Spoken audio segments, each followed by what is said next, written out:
ప్రజాదరణ ఉంది, జగన్మోహన్ గారిని అడ్డుకోలేము అని తెలిసి కొట్ల కుతంత్రాలకు బయట పెట్టారు. నేనంటే జగన్తో గొడవ పడతానంట. వారి సిగ్గులేదో లేరా? ఆయన నాయకుడు, నాకు నా ప్రాణం.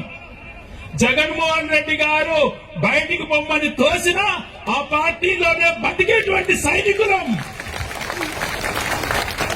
ఊపిరి నరనరాన వైఎస్ఆర్ కాంగ్రెస్ అనేటువంటిది జీర్ణించుకుపోయినటువంటి వాళ్ళం. మేమేంద్ర మా నాయకుడితో కొట్లాడేది తిక్కల ఎప్పుడు అటువంటి పనులు జరగవు. కేవలం కుట్రలతో చేతగాక వీడియో తయారు చేసుకుని వదిలేది కాదురా. దమ్ముంటే మా బంధాన్ని చెడగొట్టేది మీరు కాదు. ఈ జన్మలో బతికున్నంత వరకు నాకు మంచి జరిగినా చెడు జరిగినా ఎప్పుడు నడిచేది వైఎస్ జగన్ వెంటే అని చెప్పి రాయచోటి ప్రజలతో ప్రమాణం చేసి చెప్తున్నా. ఇంకా సిగ్గు లేకుండా వీడియో వదులుకోండి, మీ ఇష్టం, నేను ఖండించను. మీకు సిగ్గు లేదు అని చెప్పి తెలుసుకొని వదిలేస్తాం మీ మానానికి మేము. కానీ వాళ్ళు చేసే కుట్రలు ప్రజలు మాత్రం నమ్మకండి. కేవలం వాళ్ళని ఎదుర్కోలేక, వాళ్ళు చేసే మంచి పనులు చెప్పుకోలేక